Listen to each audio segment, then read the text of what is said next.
Hello everyone, welcome back to SkillWeb. In this tutorial, I will show you how to fix cell size in Excel. So let's get started.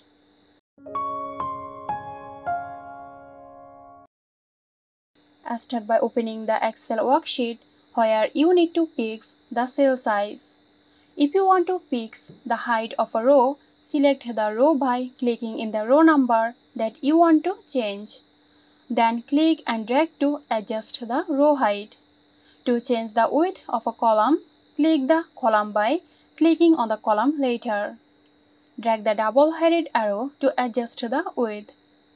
If you're working with cells that contain text, you can use the AutoFit feature to automatically adjust the size of the row or column.